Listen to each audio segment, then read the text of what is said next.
हाँ भाई चैंपियंस, क्या हाल है सबके। तो मोशन इन स्ट्रेट लाइन, तीसरा लेक्चर। इसमें हम पढ़ेंगे रेस्ट एंड मोशन क्या होता है, होता भी है कि नहीं होता। डिस्टेंस एंड डिस्प्लेसमेंट पढ़ेंगे, स्पीड एंड वेलोसिटी पढ़ेंगे, और क्वेश्चन बेस्ड ऑन 1D, मतलब यूनिडायरेक्शनल में जो भी आएंगे अपना, क्योंकि ये स्ट्रेट लाइन में है ना, मोशन इन स्ट्रेट लाइन, या 1D भी बोल सकते हैं उसको। तो वो क्वेश्चन देखेंगे आज। तो 2 लेक्चर करवाए इसके, जो कि डिफरेंशिएशन करवाए थे उसमें, तो वो देख लेना, आगे जाके इनका यूज होएगा डिफरेंशिएशन का सारा। ठीक है, तो बढ़ेंगे हम नेक्स्ट लेक्चर में। तो रेस्ट एंड मोशन, हम कब कह सकते हैं कोई वस्तु रेस्ट पे है या फिर मोशन में है? जब हमें ऑब्जर्वर का पता होगा ऑब्जर्वर कहाँ है, तो ये जो डिपेंड करेगा रेस्ट एंड मोशन, ये डिपेंड करता है फ्रेम ऑफ रेफरेंस पे।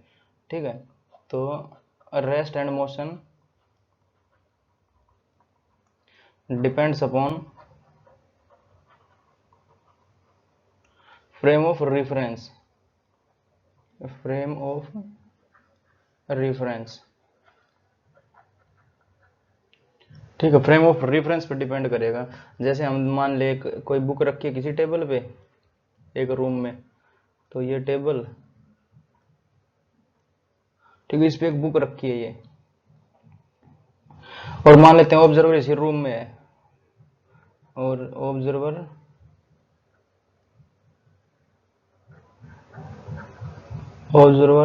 Is in room. ठीक है, तो उसके हिसाब से ये होएगी, जो ये बुक है अपनी, ये रहेगी स्टैटिक या फिर रेस्ट में।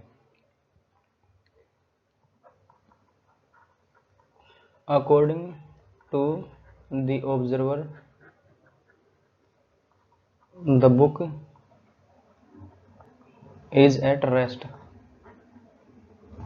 if observer present in room, if observer present in the room।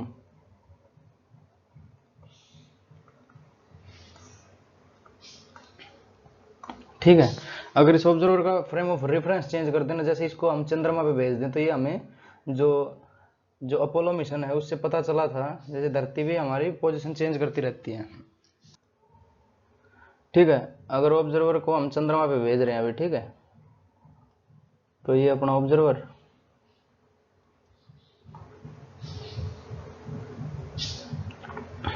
Eight moon, ठीक है, और तो बुक तो यही है, और टेबल भी वही है अपनी।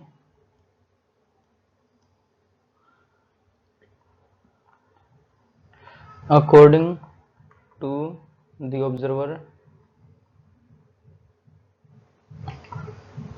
ऑब्जर्वर 2 बोल देता हूँ यहाँ पे, ठीक है, ये ऑब्जर्वर 2 और ये ऑब्जर्वर 1 है। ठीक है, ऑब्जर्वर 1, ठीक है, अकॉर्डिंग टू ऑब्जर्वर 2, इस ऑब्जर्वर के अनुसार जो कि मून पे है,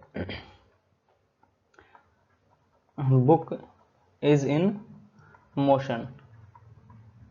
ठीक है, क्योंकि इसकी पोजीशन चेंज हो रही है लगातार, क्योंकि धरती घूमती रहती है ना अपने एक्सिस पे। Is in motion if observer present at moon,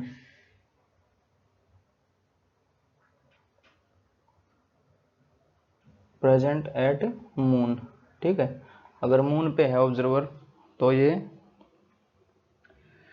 motion में होएगी। ठीक है, तो यहाँ पे लिख देता हूँ इन मोशन, इन मोशन, और जो ऊपर वाला है वो इन रेस्ट। ठीक है, तो असल में तो जो मोशन ऑन रेस्ट डिपेंड करेगा फ्रेम ऑफ रेफरेंस पे। ठीक है, जैसे एक और एग्जांपल ले लेता हूँ इसका मैं। तो एक सिचुएशन है अपनी ये, जो कि एक ट्रेन है 50 किलोमीटर प्रति घंटा की रफ्तार से चल रही है। ठीक है, और ये है पैसेंजर, ये रोबर विद गन, मतलब ये डाकू के पास बंदूक है। ठीक है, तो ये इस रोबर को हमने मानना है ऑब्जर्वर फर्स्ट, और एक ऑब्जर्वर सेकंड है ग्राउंड पे ये। ठीक है, एट ग्राउंड, एट ग्राउंड। ठीक है, तो जो रोबर है अपना ये वाला, इसके हिसाब से जो इसने बोला कि स्टैंड स्टिल, मतलब ये इसमें ट्रेन की बोगी में आया और बंदूक तान दी पैसेंजर्स की ओर। ठीक है, तो ये सारे खड़े हो गए स्टिल, स्टैंड स्टिल। ठीक है, तो उसके बाद जो अपना रोबर है उसके फ्रेम ऑफ रेफरेंस देखें तो ये वाले सारे रेस्ट पे हैं, ठीक है। और अगर ऑब्जर्वर 2 के हिसाब से देखें तो ये जो सारे पैसेंजर हैं और ये अपना रोबर है ये मोशन में है। तो अकॉर्डिंग टू इसके दो केस बन जाएंगे। जैसे केस 1 क्या है, रोबर के हिसाब से चलते हैं। According to observer 1 passengers are at rest, passengers are at rest, ठीक है, क्योंकि जो रोबर है वो भी उसी फ्रेम में है ना। और जो दूसरा केस बनेगा वो बनेगा अपना ऑब्जर्वर 2 से। तो according to observer second, observer 2 passengers and robber are in motion, ठीक है। तो जो रेस्ट एंड मोशन है वो डिपेंड करता है फ्रेम ऑफ रेफरेंस पे। अगर इसका जो रेफरेंस पॉइंट है वो ग्राउंड है और इसका क्या है, ये इसके साथ ही ट्रेन में है, ठीक है, ये कि मूविंग ट्रेन है ना, इसमें ये। तो ऑब्जर्वर 1 के हिसाब से ये रेस्ट में और ऑब्जर्वर 2 के हिसाब से ये सारे मोशन में, ठीक है। तो रेस्ट एंड मोशन हम डिफाइंड नहीं कर सकते। तो बढ़ेंगे नेक्स्ट। तो नेक्स्ट हमें दिया है डिस्टेंस एंड डिस्प्लेसमेंट। तो ये मान लेता हूं डिस्टेंस और यहाँ पे मान लेता हूं डिस्प्लेसमेंट। तो जो डिस्टेंस है वो अपनी स्केलर क्वांटिटी है, स्केलर क्वांटिटी, और जो डिस्प्लेसमेंट है वो है अपनी वेक्टर क्वांटिटी,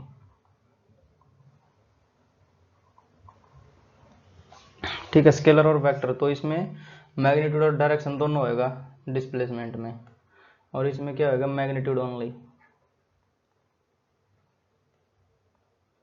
और इसमें अपना हो जाएगा मैग्नीट्यूड प्लस डायरेक्शन।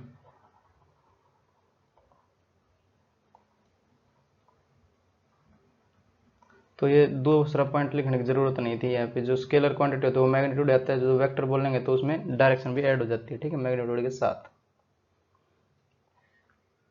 ठीक है। तो मैं देखता हूँ जैसे ये पॉइंट ए है और ये है अपना पॉइंट बी मान लिया हमने। इसको जाने के 3 रास्ते बनाता हूँ मैं। ये तो ये पहला रास्ता और ये एक ए टू बी डायरेक्ट चलेगा, ठीक है।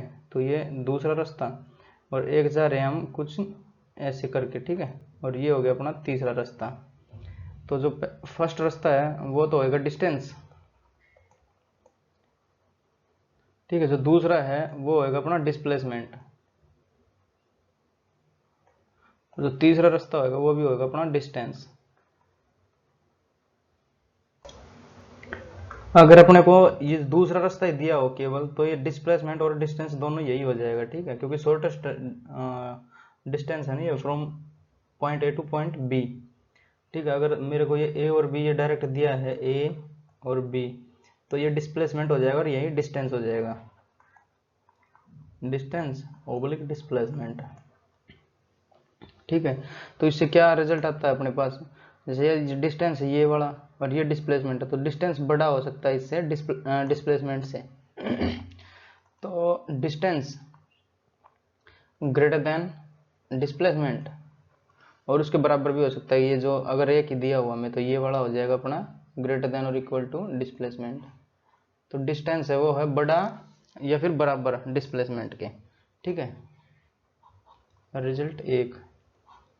तो जो डिस्टेंस है वो बड़ा या बराबर हो सकता है डिस्प्लेसमेंट के, डिस्प्लेसमेंट बड़ा नहीं हो सकता डिस्टेंस से, ठीक है, कभी भी। तो इन पे बेस्ड क्वेश्चन देखते हैं। जैसे दिया हमें find displacement when A particle moves from point A to point be on a circle and makes an angle theta with its centre. तो जो हमें क्वेश्चन में दिया है उसको हम लिखेंगे यहाँ पे, ठीक है। तो सोल्यूशन है इसका, हमें दिया है एक सर्कल, तो एक सर्कल बना दिया मैंने, ठीक है। और क्या है, पॉइंट ए एंड बी, तो थीटा एंगल सब टेंड कर रहे हैं ना सेंटर पे। तो ये पॉइंट ए मान लेता हूँ मैं और ये पॉइंट मान लेता हूँ बी और ये इसकी रेडियस, सॉरी सेंटर। तो ए और सेंटर को मिलाएंगे, बी और सेंटर को मिलाएंगे, ठीक है। तो जो ये वाला एंगल है ये है अपना थीटा, ए को सेंटर से मिलाया, बी को सेंटर से मिलाया, और उसके बाद जो एंगल बना ये अपना थीटा एंगल। तो ठीक है, find the distance of a particle moves from point A to point B. अगर ये पार्टिकल यहाँ से चला सर्कल पर या बी पे पहुंचा, तो इनके बीच की डिस्टेंस बतानी है कितनी आएगी। ठीक है, तो हमें फाइंड करना है distance between A, displacement between A and B. तो कुछ इस प्रकार से ये मिला देंगे ए और बी को मिला दिया, तो जो राइट वाली लाइन है इसकी डिस्प्लेसमेंट मतलब इसकी डिस्टेंस ही बतानी है कितनी दूर है, क्योंकि डिस्प्लेसमेंट हमने ले लिया ना छोटा रास्ता। एक तो ये वाला बन रहा था ए बी वाला, ये तो हो जाएगी डिस्टेंस, और जो शॉर्टेस्ट रूट है फ्रॉम ए टू बी ये वाला अपना हो जाएगा डिस्प्लेसमेंट। ठीक है, तो इसके लिए हमें ज्ञान होना चाहिए वेक्टर्स का। तो जी ये पॉइंट ओ मान लेता हूँ इसको मैं, ये ओ, और ओ से एक डिस्प्लेसमेंट है, क्योंकि जो रेडियस है वे भी एक डिस्प्लेसमेंट ही होगी। ठीक है, तो इसको मैं दे देता हूँ आर वेक्टर, और ये भी रहेगा सेम ही आर वेक्टर। ठीक है, या फिर रेडियस को बड़ा आर दिखा देता हूँ, तो आर वेक्टर, और ये भी हो जाएगा अपना आर वेक्टर। ठीक है, और जो ए टू बी है तो ये होगा अपना इस प्रकार से, जो इसका आएगा रिजल्टेंट। तो रिजल्टेंट वेक्टर को क्या दिखाएं, ए से दिखा देते हैं। ठीक है, vector A, resultant vector A है। ठीक है, या फिर डिस्प्लेसमेंट है तो डी दिखा देता हूँ इसको। ठीक है, तो एक तो वेक्टर अपना हो गया ये वाला, और एक हो गया अपना वेक्टर ये वाला। तो आर वेक्टर दोनों सेम है क्योंकि रेडियस ही है, और जो अपना ये मिल क्या रहा है ए और बी से, ये ए और ये बी, तो ये इसको मैं नाम दे रहा हूँ वेक्टर डी। ठीक है, तो अब क्या जो triangle law of vector addition क्या कहता है, यहाँ पे लिख देता हूँ मैं, triangle law of vector addition.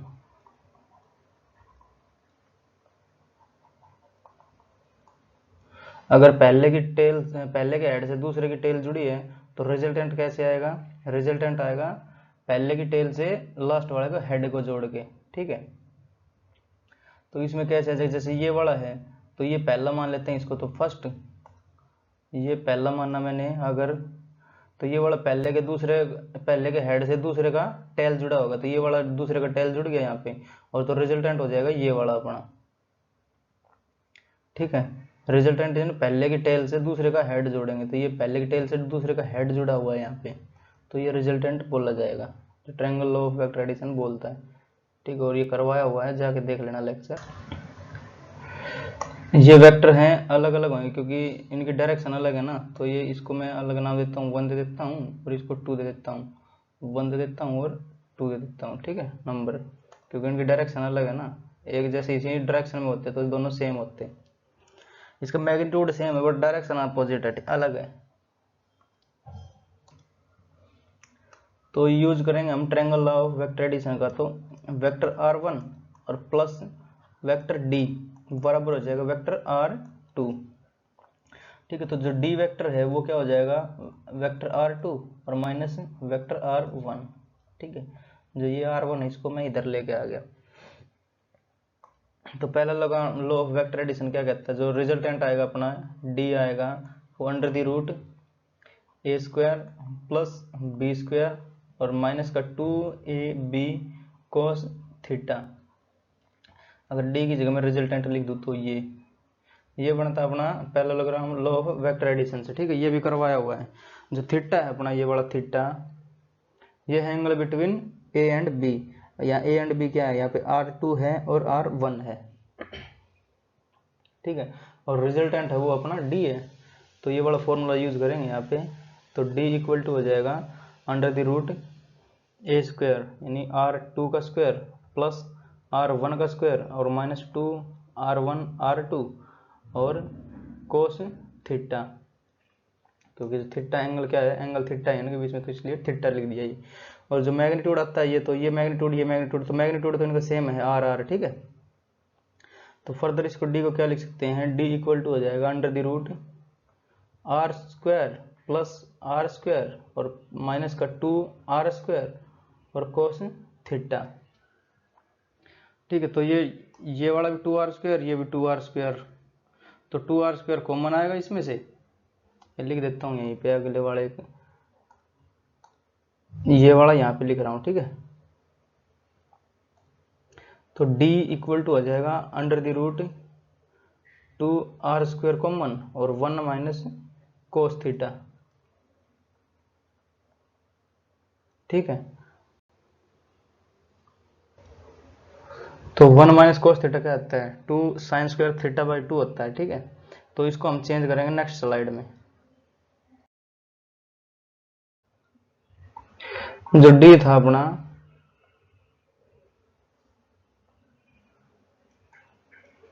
d आया था अपना अंडर द रूट 2r² और 1 माइनस कोस थीटा, ठीक है। तो इसको फर्दर क्या लिख सकते हैं, अंडर द रूट 2r² और 2 साइन स्क्वायर थीटा बाई 2 लिख सकते हैं इसको। 1 माइनस कोस थीटा को 1 माइनस कोस थीटा बराबर है 2 साइन स्क्वायर थीटा बाई 2। अगर यहाँ पे प्लस होता, ये वाला प्लस होता, तो यहाँ पे आ जाता 2 कोस स्क्वायर थीटा बाई 2। सब करवाए हुए हैं ट्रिग्नोमेट्री में, ठीक है। तो ऊपर भरना है बस, trigonometry by the champions institute मिल जाएगा लेक्चर।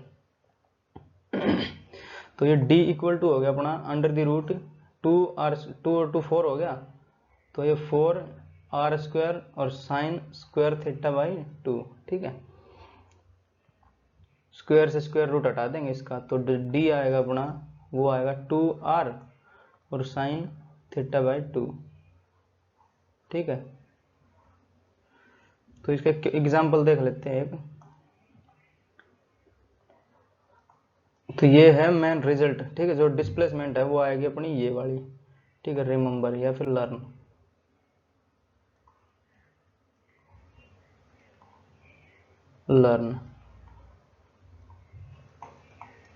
ठीक है। याद कर लेना इसको, या फिर ड्राइव भी कर सकते हो इसको, अगर थोड़ी बहुत नॉलेज है उसकी, जो वेक्टर्स की नॉलेज है, तो ड्राइव कर सकते हैं इसको, कोई दिक्कत नहीं है। अगर इसका मैं क्वेश्चन लूँ एक, तो ये अपने पास मान लेते हैं एक सर्कल है और 90 डिग्री का मान लेते हैं, इसके बीच में जो एंगल है अपना 90 डिग्री का, तो ये हो जाएगा ए और ये हो जाएगा बी, यानी फोर्थ क्वाड्रेंट का फोर्थ हिस्सा है ना, या फिर ये क्वाड्रेंट बन गया, ये फोर्थ क्वाड्रेंट, ठीक है। ये फर्स्ट क्वाड्रेंट मान लो इसको। तो जो इसकी डिस्प्लेसमेंट आएगी ए और बी के बीच में, वो कितनी आएगी वो देखनी है हमें। तो ये 90 डिग्री, तो ये आर, तो इसमें पाइथागोरस थ्योरम लग जाएगी, क्योंकि 90 डिग्री है, राइट एंगल ट्रायंगल है। तो r² प्लस r² बराबर हो जाएगा अपना ए बी का स्क्वायर, ठीक है। तो 2r² बराबर है ए बी का स्क्वायर, तो ए बी कितना हो जाएगा अपना √2r हो जाएगा, ठीक है। और √2r तो हमने इससे निकाल लिया है ये। अब देखते हैं यार इस वाले फॉर्मूले से कितना आता है, ठीक है। तो यूजिंग फॉर्मूला, तो फॉर्मूला क्या है अपना, d इक्वल टू या डिस्प्लेसमेंट इक्वल टू 2r और साइन थीटा बाई 2। तो 2r तो हो गया 2r और साइन थीटा यानी 90/2 यानी 45, तो साइन 45 डिग्री, और 45 क्या होता है 1/√2 होता है। तो ये d इक्वल टू हो जाएगा 2r और इंटू 1/√2, ठीक है। तो 2 को √2 इंटू √2 लिख लेंगे, √2 से एक √2 कट जाएगा, बचेगा क्या अपना √2r बच जाएगा। मतलब फॉर्मूला अपना करेक्ट है ये, ठीक है। एक और देखें तो इसका हो सकता है, जैसे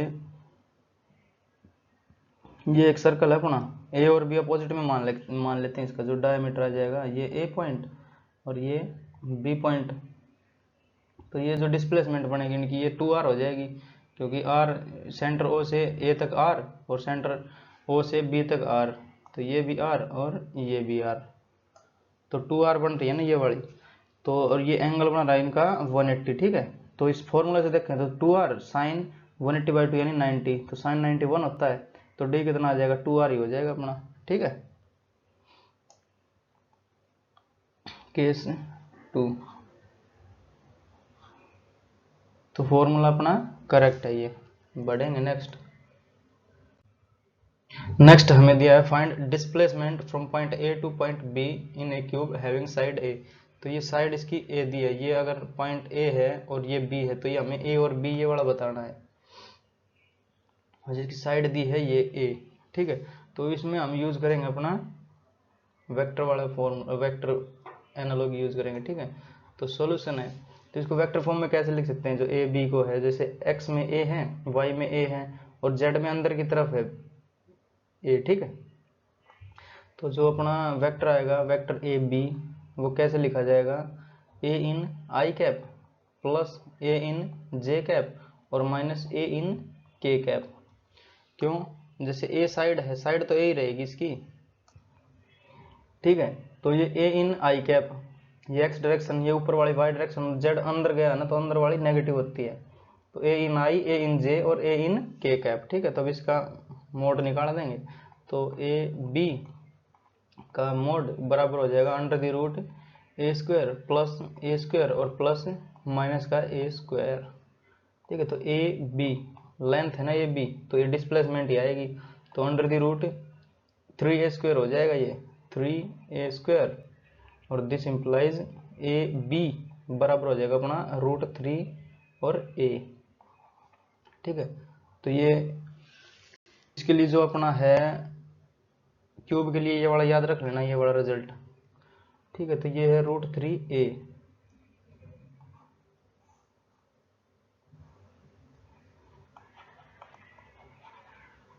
डिस्प्लेसमेंट बराबर है √3a, ठीक है। बढ़ेंगे नेक्स्ट। तो नेक्स्ट दिया हमें क्वेश्चन दिया है, a wheel of radius r is rolling on the road, ठीक, what will be the displacement of a point p in half rotation of wheel on road, initially point p touches the ground, ठीक है। इसके लिए हम wheel बना लेते हैं अपना एक, तो ये है अपना सॉल्यूशन, व्हील बनाएंगे इसमें,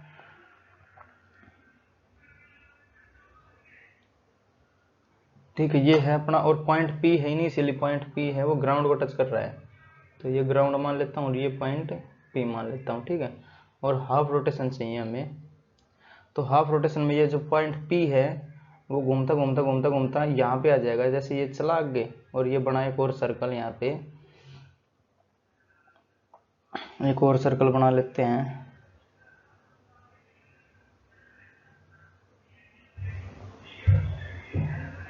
ठीक है। ये वाला सर्कल है और ये इसी लाइन पे टच करेगा ये भी, ठीक है।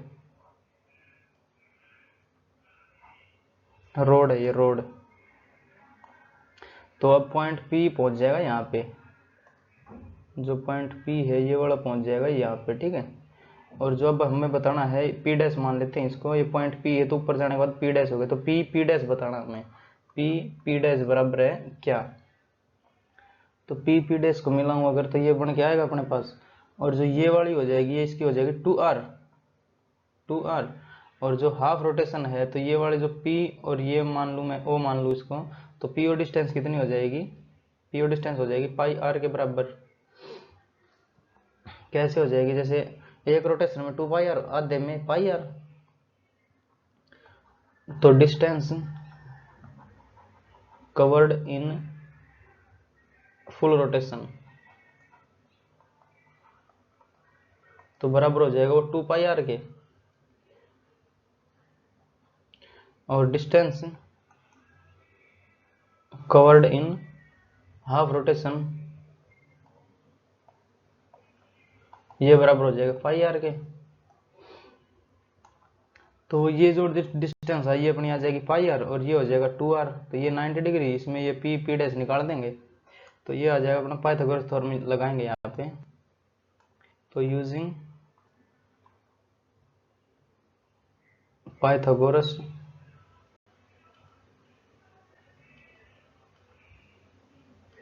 थ्योरम, ठीक है। तो P डैश का स्क्वायर बराबर हो जाएगा पाई r का होल स्क्वायर और प्लस 2r का होल स्क्वायर,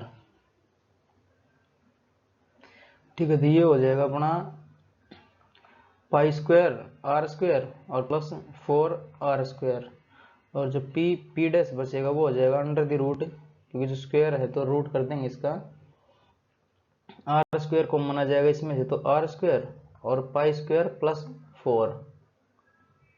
ठीक है, दिस इंप्लाइज जो पी और पी डैश है वो आ जाएगा अपना आर रूट पाई स्क्वायर और प्लस 4। ठीक है, यही अपना आंसर हो जाएगा इसका क्वेश्चन का। समझ रहे हो इतना? तो distance covered in full rotation 2 pi r होती है, हाफ रोटेशन में पाई आर होगी। पाइथागोरस थ्योरम लगा देंगे। अभी ये तो जैसे ये सेंटर है इसका, तो ये आर और ये भी आर, तो 2 आर होगी टोटल। ठीक है, तो बढ़ेंगे नेक्स्ट। तो अब है स्पीड एंड वेलोसिटी। तो यहाँ पे मैं लिख देता हूँ स्पीड और यहाँ पे बना देता हूँ वेलोसिटी। ठीक है, तो ये पहली क्या है, ये तो स्केलर है, स्पीड एक स्केलर क्वांटिटी है, और जो वेलोसिटी अपनी वो है वेक्टर क्वांटिटी। और दूसरा क्या कर सकते हैं, जैसे इसका फॉर्मूला दे देते हैं, तो टोटल डिस्टेंस और अपॉन टोटल टाइम। तो स्पीड बराबर हो जाएगा टोटल डिस्टेंस और अपॉन टोटल टाइम, और जो वेलोसिटी है उसका फॉर्मूला आ जाएगा अपना टोटल डिस्प्लेसमेंट, टोटल डिस्प्लेसमेंट और अपॉन टोटल टाइम। ठीक है, क्योंकि डिस्प्लेसमेंट एक वेक्टर क्वांटिटी है, इसलिए डिस्प्लेसमेंट आया है यहाँ पे। और क्या हो जाएगा, जो स्पीड है वो एक एवरेज स्पीड भी होती है और इंस्टेंटेनियस स्पीड भी होती है। एवरेज स्पीड, तो एवरेज स्पीड है फॉर डेल्टा टी टाइम के लिए। ठीक है, और जो इंस्टेंटेनियस स्पीड है वो है डी टी टाइम के लिए। तो इंस्टेंटेनियस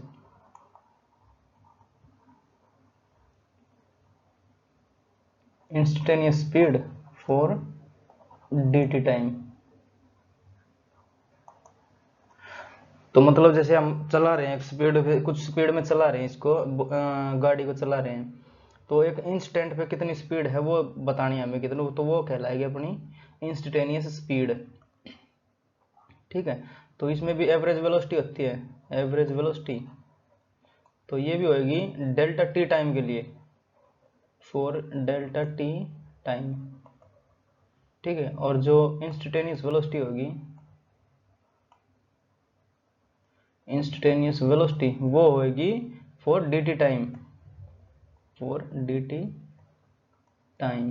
ठीक है, जैसे किसी मान ले 5 की स्पीड पे हम चला रहे हैं या फिर 10 की स्पीड पे चला रहे हैं, तो एक पर्टिकुलर इंस्टेंट पे कितनी स्पीड होगी वो बतानी है हमें। ठीक है, तो वो कहलाएगी अपनी इंस्टेंटेनियस स्पीड। ऐसे अगर इंस्टेंटेनियस वेलोसिटी होगी तो क्षण भर के लिए, मतलब बहुत थोड़े से टाइम के लिए जितनी स्पीड या वेलोसिटी होगी जो, वो कहलाएगी इंस्टेंटेनियस वेलोसिटी। ठीक है, जो वेलोसिटी है उसमें क्या है, उसमें डायरेक्शन ऐड हुई है ना, अगर डायरेक्शन बदलती रहेगी तो वो उसकी वेलोसिटी चेंज होती रहेगी। ठीक है, तो जो अपनी स्पीड है या एवरेज स्पीड, वो ग्रेटर देन होगी किससे, एवरेज वेलोसिटी से। और एक केस में बराबर भी हो सकती है कि अगर वो जो अपना व्हीकल है वो अगर सीधी रेखा में जा रहा है, सीधी लाइन में जा रहा है, तो उसके केस में स्पीड और वेलोसिटी दोनों बराबर हो जाएंगे। ठीक है, तो ये बराबर भी हो सकते हैं, और जो स्पीड है एवरेज स्पीड वो ग्रेटर देन भी हो सकती है इससे। ठीक है, तो एवरेज स्पीड और अपॉन एवरेज वेलोसिटी, ये ग्रेटर देन इक्वल टू होएगा 1 के। ठीक है, तो जो एवरेज स्पीड और एवरेज वेलोसिटी है उसका जो रेशियो है वो या तो 1 होएगा या फिर 1 से बड़ा होएगा, 1 से छोटा नहीं होएगा कभी भी। ठीक है ना, एवरेज स्पीड और अपॉन एवरेज वेलोसिटी का रेशियो। ठीक है, तो बढ़ेंगे नेक्स्ट। नेक्स्ट हमें दिया है, क्वेश्चन दिया है, a man goes from A to B at speed v1 and returns from B to A at v2 speed. ठीक है, तो find average speed and average velocity. तो एवरेज वेलोसिटी क्या होता है, जैसे इसका सोल्यूशन है एवरेज वेलोसिटी वो अपना हो जाएगा टोटल डिस्प्लेसमेंट और डिवाइड बाय टोटल टाइम। ठीक है, अगर ये पॉइंट ए है अपना और ये जाता है पॉइंट बी पे और ऐसे ही रिटर्न है। ठीक है, तो इसकी डिस्प्लेसमेंट कितनी होगी? डिस्प्लेसमेंट तो जीरो ही होगी इसकी, क्योंकि जहां से गए बी पे गए, बी से फिर ए पे आ गए, तो इसकी डिस्प्लेसमेंट तो हो जाएगी जीरो।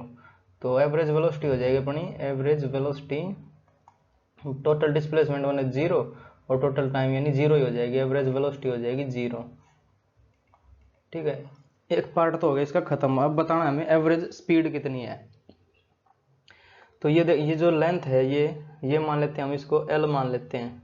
ठीक है, एल लेंथ है और स्पीड v1 से जा रहा है ये, तो v1 और ये भी एल ही रहेगी क्योंकि b टू a आया है, और ये है अपनी v2 स्पीड से। ठीक है, तो ये v2 स्पीड से l डिस्टेंस और ये v1 स्पीड से l डिस्टेंस। तो इसमें टाइम टेकन कितना होएगा? जैसे डिस्प्लेसमेंट या डिस्टेंस अपॉन वेलोसिटी यानी टाइम होता है ना, तो इसको d मान लेता हूँ मैं, l की जगह, थोड़ा कन्फ्यूजन हो रहा है ना, l की जगह d मान लेता हूँ इसको। तो ये d और ये भी d, डिस्टेंस d है, और d by V1 time t1 हो जाएगा। तो इस दूसरे का है सोल्यूशन है, तो टाइम t1 बराबर हो जाएगा d अपॉन v1 और t2 हो जाएगा, मतलब जो दूसरा b टू a आने में कितना टाइम लगा, तो डिस्टेंस तो d है और वेलोसिटी है v2, तो d अपॉन v2, तो टोटल टाइम कितना हो जाएगा? टोटल टाइम टेकन कितना हो जाएगा? d बाई वी1 और प्लस d बाई v2। ठीक है, टोटल टाइम आ गया अपने पास और टोटल डिस्टेंस पता है d और d 2d हो जाएगा, तो डिस्टेंस बराबर है 2d। तो स्पीड बतानी हमने, एवरेज स्पीड बराबर हो जाएगा 2d अपॉन टोटल टाइम या total displacement, total distance upon total time. तो टोटल डिस्टेंस कितनी है? तो एल डी ये है और डी ये है, तो 2d हो गया, तो 2d अपॉन टोटल टाइम अपना d बाई v1 और प्लस d बाई v2। ठीक है, एलसीएम लेंगे, यहाँ पे बना रहा हूँ मैं इसको क्वेश्चन को यहाँ पे। ठीक है, तो एवरेज स्पीड ये बराबर हो जाएगा अपना 2d और अपॉन dv2 प्लस dv1 और ऊपर हो जाएगा v1 इंटू v2। ठीक है, इसका एलसीएम लिया v1 v2, तो ये हो जाएगा v2d, ये हो जाएगा v1d, तो v1d और v2d ये लिखा है प्लस में, और 2d है ये नीचे एलसीएम में था नीचे, तो ये चला जाएगा ऊपर v1 v2। ठीक है, तो यहाँ से d कॉमन आ जाएगा, ये d और ये d कैंसिल हो जाएगा, तो बचेगा क्या अपने पास? एवरेज स्पीड ये बचेगा अपने पास 2v1 v2 और divide by v1 plus v2। समझे? अगर जैसे मान लूँ ये v1 स्पीड है, इसको मैं 50 मान लूँ, सॉरी 40 मान लूँ, या फिर रिटर्न आते टाइम इसकी 60 मान लूँ, तो कितनी स्पीड होएगी? 40 और 60 50 नहीं होएगी इसका, 40 60 डिवाइड बाई 2 यानी 50 नहीं होएगी एवरेज स्पीड, वो आएगी इस वाले फॉर्मूले से। तो ये जैसे 2v1 v2 यानी 40 गुणा 60 और डिवाइड बाई 100, तो 24 दूनी 48 हो जाएगा ये। ठीक है, अगर v1 को मैं मान लूँ 40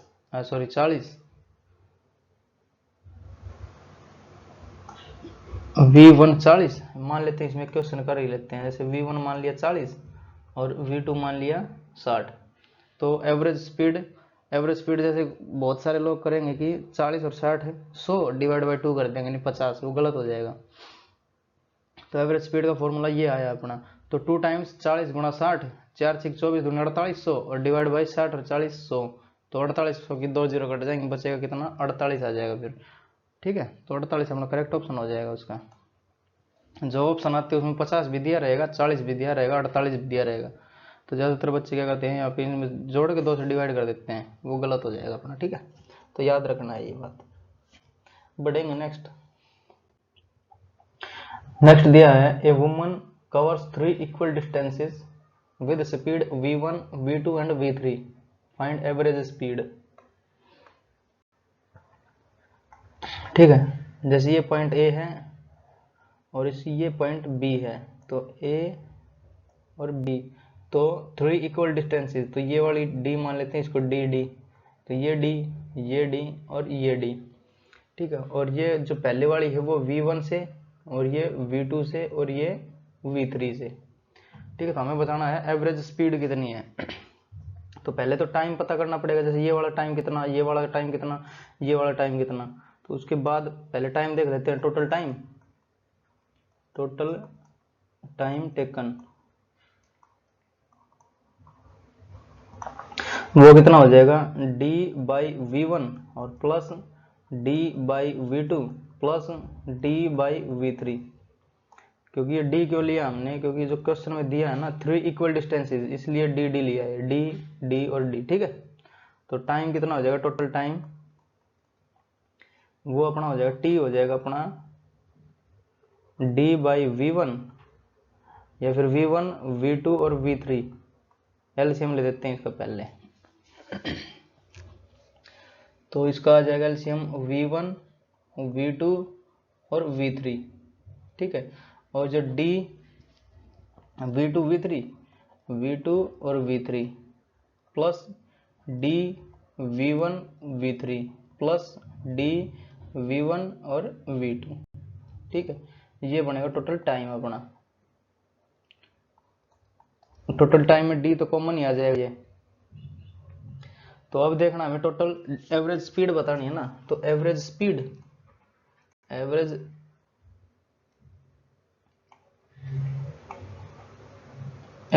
हो जाएगा टोटल डिस्टेंस कवर्ड और डिवाइड बाय टोटल टाइम। ठीक है, तो जो टोटल डिस्टेंस है वो तो 3d हो जाएगी, क्योंकि ये d और ये d 3d हो जाएंगे, तो 3d और डिवाइड बाई अपना टोटल टाइम अपना d और v2 v3 plus v1 v3 plus v1 v2। ठीक है, और जो ये v1 v2 v3 है ये चला जाएगा ऊपर, जैसे ये वाला v1 v2 v3 है और यहाँ पे डिवाइड करेंगे इसको, ऐसे यहाँ पे डिवाइड लिखेंगे तो ये ऊपर चला जाएगा, पलटी मारेगा। तो ठीक है, तो ये v1 v2 और v3, तो ये d से d मर जाएगा और एवरेज स्पीड हो जाएगा अपनी 3v1 v2 v3 और डिवाइड बाई ये वाला हो जाएगा। ठीक है, तो ये अपना इसका आंसर हो जाएगा। जनरल केसेस है ये। तो बढ़ेंगे नेक्स्ट में। नेक्स्ट क्वेश्चन दिया हमें, ए woman covers half distance with speed v and remaining half with speed v1 and v2 for equal time interval, find average speed. तो जो क्वेश्चन में दिया रहेगा वही करेंगे हम। जैसे woman covers half distance with speed v1, तो स्पीड जो डिस्टेंस है वो 2d मानते हैं हम। ठीक है, तो ये वाला यहाँ पे आधा मान लेते, तो ये d और ये भी d है। ठीक है, विद स्पीड v1, तो ये जो पहले वाली आधी डिस्टेंस है वो करती है v1 स्पीड से, सॉरी v से, तो ये v आ जाएगा। और जो remaining half with speed v1 and v2 for equal time interval, तो टाइम इनका सेम है अब की बार। ठीक है, स्पीड अलग है, टाइम सेम है, बट ये वाला d है, ये हमने क्योंकि 2d माना इसलिए ये वाला d बचा है, बट जो इसका टाइम दिया है वो इक्वल टाइम इंटरवल के लिए। ठीक है, इक्वल टाइम इंटरवल, तो टी टाइम के लिए मान लेते हैं, टी टाइम के लिए v1 स्पीड से, या फिर इसमें टी टाइम के लिए v1 स्पीड से, और जो दूसरी डिस्टेंस है वो टी टाइम के लिए v2 स्पीड से।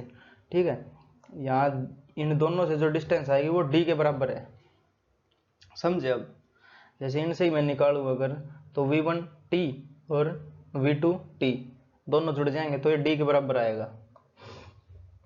तो d बराबर हो जाएगा v1 t और प्लस v2 t, तो t कॉमन हो जाएगा, d बराबर हो जाएगा t टाइम्स ऑफ v1 और प्लस v2, और जो t हो जाएगा अपना, ये t अपना हो जाएगा d upon v1 plus v2।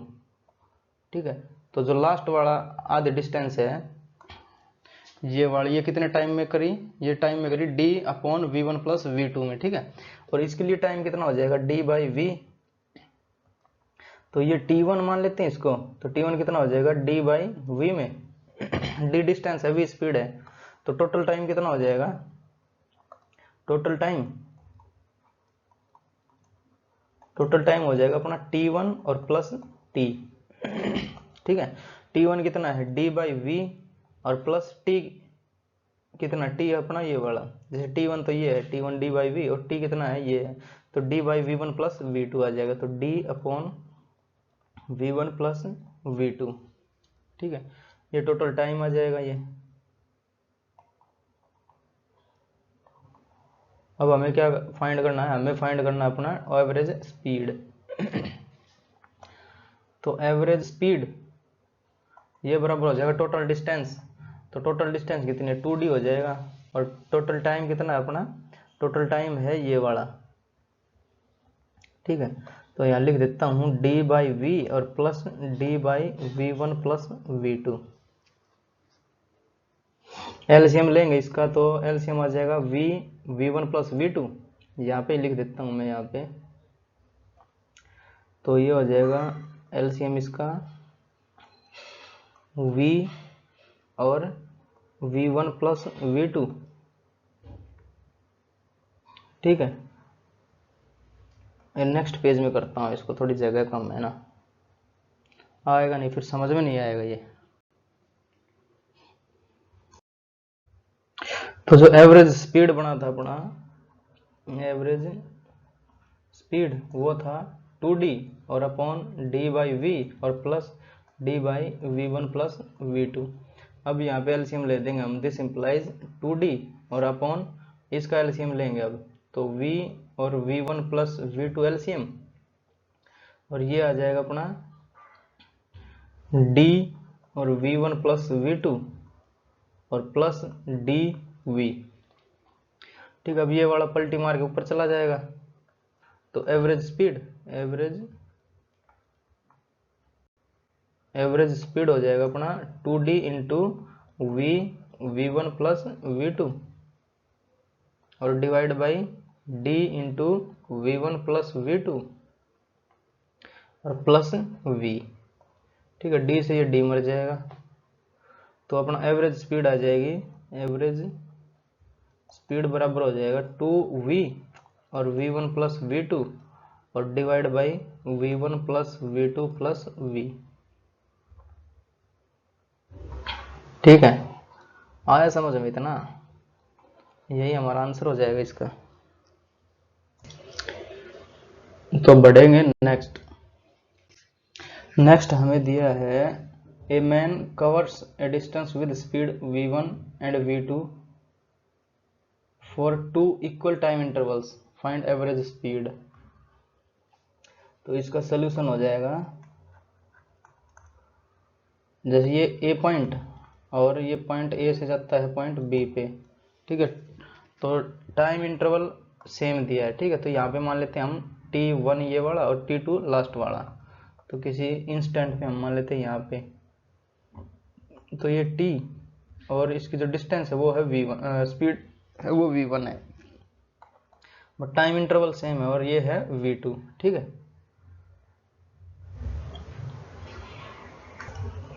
और ये जो टोटल डिस्टेंस है अपनी ए से बी वाली, ये मान लेता हूँ d है। ठीक है, तो d डिस्टेंस है ये।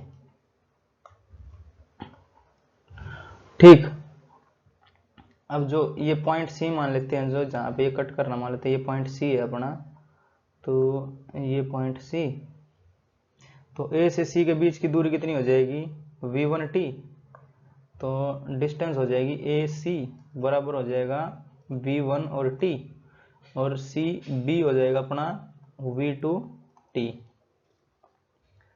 ठीक है, तो टोटल डिस्टेंस कितनी हो जाएगी, ए सी प्लस सी बी, यानी टी कॉमन आ जाएगा, V1 प्लस V2 अपना हो जाएगा टोटल डिस्टेंस, यानी ए बी या ए सी प्लस सी बी, ठीक है। और ये किसके बराबर दिए हैं, डी के बराबर। तो टी जो है अपना वो आ जाएगा D upon V1 plus V2, ठीक है। तो टाइम आ गया अपने पास और डिस्टेंस पता है, स्पीड बता देंगे अब। तो एवरेज स्पीड बराबर हो जाएगी, तो एवरेज स्पीड क्या हो जाएगा, टोटल डिस्टेंस और अपॉन टोटल टाइम। तो इसमें टोटल टाइम कितना आएगा, एक टी ए और एक टी ए, तो इक्वल इंटरवल के लिए ना तो 2 टी हो जाएगा ना। तो टोटल टाइम यहाँ लिख देता हूँ 2T, टोटल टाइम बराबर है 2T, और T की वैल्यू हमारे पास आ ही गई है, T की वैल्यू ये है। तो टोटल स्पीड या डिस्टेंस D है अपनी, और ये लिख देता हूँ यहाँ पे, थोड़ा यहीं पे कर देता हूँ इसको।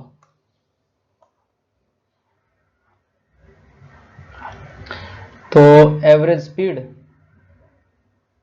ये बराबर जो टोटल डिस्टेंस यानी D और टोटल टाइम यानी 2T, और T कितना है अपने पास, T की वैल्यू ये है अपनी, तो D upon V1 plus V2। तो T की जगह लिखेंगे हम एवरेज स्पीड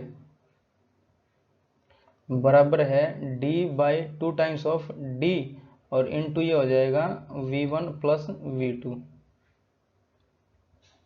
ठीक है। तो D से D मर जाएगा, तो average speed I V1 plus V2 divide by 2I। तो एवरेज स्पीड बराबर हो जाएगी अपनी V1 प्लस V2 और डिवाइड बाई 2, क्योंकि ये एग्जैक्ट वही आएगा, जैसे 40 और 60 की स्पीड से चलें तो 50 पहुंच जाएगा, ये आना स्वाभाविक है, क्योंकि जो हम टाइम टी ले रहे हैं वो इक्वल इंटरवल के लिए है ना। इक्वल इंटरवल के लिए सेम चलेंगे तो 2 घंटा बनेगा, और स्पीड कितनी बन जाएगी, 40 और 60 की, ठीक है। तो इसलिए ये वाला आया, तो हमें करना है बस कॉन्सेप्ट से चलते रहना है, जो ये वाला टी और ये वाला टी 2T बन जाएगा ये। तो यही हमारा आंसर हो जाएगा इसका। तो क्वेश्चन दिया है, a woman covers half distance at speed v and remaining half at speed v1 for 1/3 time and v2 for 2/3 time, ठीक है। Find average speed. तो इसके लिए क्या करेंगे, जो हमें क्वेश्चन में दिया रहेगा उसको हम लिखेंगे यहाँ पे, ठीक है। तो अगर मान लेते हैं ये distance from A to B है, तो ये ए पॉइंट और ये बी पॉइंट हो जाएगा अपना। तो ए से हाफ मान लेते हैं, जो टोटल डिस्टेंस है वो मान लेते हैं 2D, टोटल डिस्टेंस बराबर है 2D मानना हमने, ठीक है। तो जिसका हाफ हो जाएगा ये वाला हो जाएगा D, और ये वाला भी D हो जाएगा, ठीक है। तो ये D और ये भी D, 2D हो गया। अब तो जो हाफ डिस्टेंस है वो स्पीड v से है, तो ये डिस्टेंस है v स्पीड से, तो स्पीड v होगी। और जो रिमेनिंग हाफ है, जो ये वाली d है, वो स्पीड v1 फॉर 1/3 टाइम। अगर यहाँ से यहाँ तक मैं टाइम t मान लूँ अपना, ये टाइम मानना हमने t, ठीक है। तो जो 1/3 टाइम के लिए वो कितनी है, अगर ये है अपनी v1 स्पीड से, तो v1 स्पीड है और टाइम है 1/3, तो t का तीसरा हिस्सा हो जाएगा, ठीक है, टाइम। और मान लेते हैं अपनी ये कुछ आके यहाँ पे रुक जा रही है, ठीक है। तो ये डिस्टेंस आ जाएगी इसकी, और उसके बाद क्या है, जो 2/3 टाइम है, जो 2/3 टाइम है उसके लिए v2 स्पीड से, तो ये वाला v2 और 2/3 टाइम हो जाएगा, ठीक है। ये हो जाएगी अपनी v2 स्पीड, और कितने टाइम के लिए, 2/3 टाइम के लिए, ठीक है। v2 स्पीड है 2/3 टाइम के लिए। तो इसकी डिस्टेंस कितनी हो जाएगी, अब ये जैसे ये इसका डिस्टेंस कितनी कवर करेगा और इसकी डिस्टेंस कितनी कवर करेगा इतने टाइम में v2 स्पीड से, और t/3 टाइम में v1 स्पीड से कितनी डिस्टेंस करेगा। और अगर इन दोनों डिस्टेंस को जोड़ देंगे तो हमारे पास d आ जाएगा ये, ठीक है। तो d बराबर हो जाएगा क्या, v1 और t/3 और प्लस v2 2t/3। क्यों, जैसे इससे कितनी चली, मान ली ये वाली चले, ये वाला पोर्शन इससे, और जो v2 स्पीड है वो इतना पोर्शन चलेगा, तो टोटल कितनी हो जाएगी, टोटल हो जाएगी d के बराबर। तो ये मैंने लिख दिया d बराबर कितना, v1 स्पीड से t/3 टाइम में कितना चला, प्लस v2 स्पीड से 2t/3 टाइम में कितना चला, ठीक है। तो जो डी है अपना वो हो जाएगा t/3 कॉमन और v1 प्लस 2v2। ठीक है, तो t कितना आ जाएगा अपना, t आ जाएगा 3d और अपॉन v1 प्लस 2v2। और ये t आया है किसका, हाफ डिस्टेंस का, जो कि ये t मानना था हमने, t ये है ना, तो ये t आया इतना 3d upon v1 plus 2v2। ठीक है, और इसके लिए कितना आ जाएगा t, इसके लिए d/v आ जाएगा, तो इसको t1 नाम दे रहा हूँ मैं, इस वाले को t1 नाम दे रहा हूँ। ठीक है, तो ये हो जाएगा t1 बराबर हो जाएगा अपना d/v। तो टोटल टाइम कितना हो जाएगा, टोटल टाइम अपना हो जाएगा t और प्लस t1। ठीक है, ये बराबर होगा किसके, d/v और प्लस 3d/v1 प्लस 2v2। तो टोटल टाइम, ठीक है, टोटल टाइम भी पता है हमें, अब टोटल डिस्टेंस भी पता है, तो एवरेज स्पीड निकल के आ जाएगी। ठीक है, यहाँ पे लिख दे रहा हूँ मैं, जो ये है यहाँ पे लिख रहा हूँ एवरेज स्पीड। एवरेज स्पीड बराबर है टोटल डिस्टेंस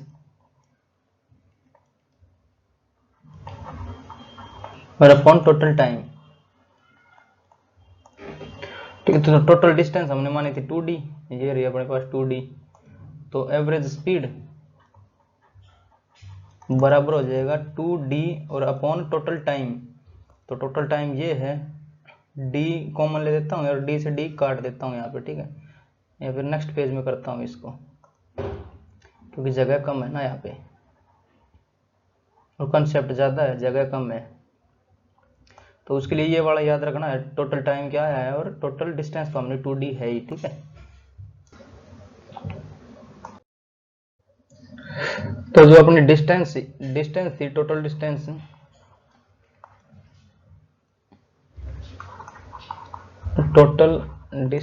वो थी 2d के बराबर, और जो टोटल टाइम था, टोटल टाइम बराबर था अपना d/v और plus 3d upon v1 plus 2v2।